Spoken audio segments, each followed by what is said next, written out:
Hello అందరికీ. Welcome to Ayesha's వంటలు. ఇవాళ మీరు చూడబోయే రెసిపీ గోంగూర చికెన్ పులావ్. మా ఇంట్లో ఇది అందరి ఫేవరెట్. ఎప్పుడు చేసినా గూడా ఒక్క పూటకే ఫినిష్ చేసేస్తారు. అంత రుచిగా ఉంటుంది. మరి అది ఎలా చేయాలో చూసేద్దాం.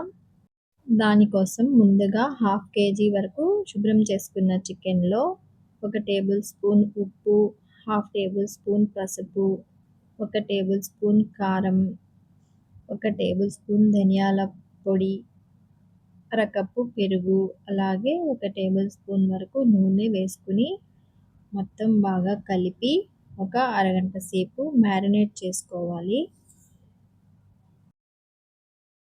తర్వాత గిన్నెలోకి ఒక గ్లాసు రైస్ తీసుకొని 2, 3 సార్లు బాగా కడిగి మళ్ళా నీళ్లు పోసి ఒక అరగంట సేపు నాననివ్వాలి.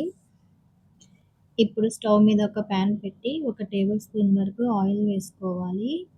ఆయిల్ వేడి అయిన తర్వాత శుభ్రం చేసుకున్న ఒక చిన్న కట్ట గోంగూరను వేసుకొని గోంగూర మొత్తం మెత్తగా అయ్యే వరకు ఫ్రై చేసుకోవాలి. ఇప్పుడు దీనిని స్మాషర్‌తో ఇలా మెత్తగా స్మాష్ చేసుకోవాలి. మీరు కావాలనుకుంటే ఒక్కసారి మిక్సీ అయినా పట్టుకోవచ్చు. తర్వాత దీన్ని ఒక్క నిమిషం పాటు ఫ్రై చేసి పక్కన పెట్టుకోవాలి. ఇప్పుడు స్టవ్ మీద పులావ్ చేసుకునే గిన్నెను పెట్టుకొని దానిలోకి 1 టేబుల్ స్పూన్ దాకా నెయ్యి, 1 టేబుల్ స్పూన్ నూనె వేసుకొని నూనె వేడైన తర్వాత హోల్ గరం మసాలాలు వేసి ఒక్క నిమిషం పాటు ఫ్రై చేసుకోవాలి.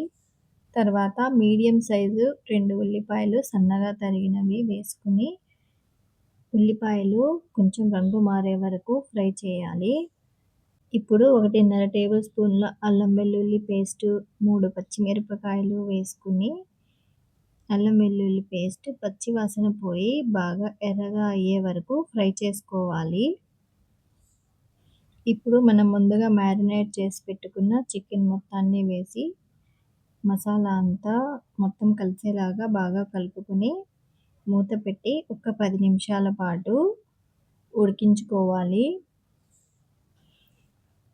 తర్వాత మనం ముందుగా రెడీ చేసి పెట్టుకున్న గోంగూరను కూడా వేసుకొని మొత్తం కలిసేలాగా బాగా కలుపుకొని మూత పెట్టి మరొక 10 నిమిషాల పాటు సన్నని మంట మీద ఉడికించుకోవాలి. ఇప్పుడు సన్నగా తరిగిన కొత్తిమీర అలాగే పుదీనాను వేసుకొని మొత్తం కలిసేలాగా కలుపుకొని 2 గ్లాసుల వరకు నీళ్లు పోసుకోవాలి.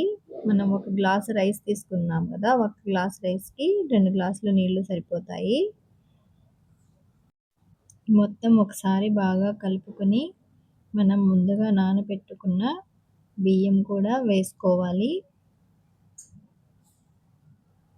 తర్వాత హాఫ్ టేబుల్ స్పూన్ ఉప్పు కూడా వేసుకొని ఒకసారి బాగా కలిపి మూత పెట్టి హై ఫ్లేమ్‌లో ఒక 10 నిమిషాలు ఉడికించుకోవాలి. ఇప్పుడు నీళ్ళన్నీ ఇలా ఎగిరిపోయిన తర్వాత ఒక్కసారి బాగా కలిపి మంటను లో ఫ్లేమ్‌లో పెట్టి మరొక 10 నిమిషాల పాటు ఉడకనివ్వాలి. ఇప్పుడు మంటను ఆపేసి ఒకసారి రైస్‌ని చెక్ చేసుకోండి ఉడికిందో లేదో. నాకైతే కరెక్ట్‌గా ఉడికిపోయింది. ఇప్పుడు మూత పెట్టి మరొక 10 నిమిషాలు అలాగే వదిలేయండి. అంతేనండి. చాలా రుచిగా ఉండే గోంగూర చికెన్ పులావ్ రెడీ అయిపోయింది. ఇక వేడి వేడిగా సర్వ్ చేసుకోవడమే.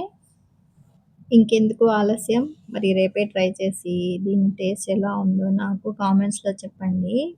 ఈ వీడియో నచ్చినట్లయితే ఒక చిన్న లైక్ చేయండి. అలాగే మీ ఫ్రెండ్స్ అండ్ ఫ్యామిలీస్‌కి షేర్ చేయండి. ఇలాంటి మరిన్ని మంచి మంచి రెసిపీస్ కోసం మన ఛానల్‌ని సబ్స్క్రైబ్ చేసుకోండి. Thanks for watching. బాయ్ అండి.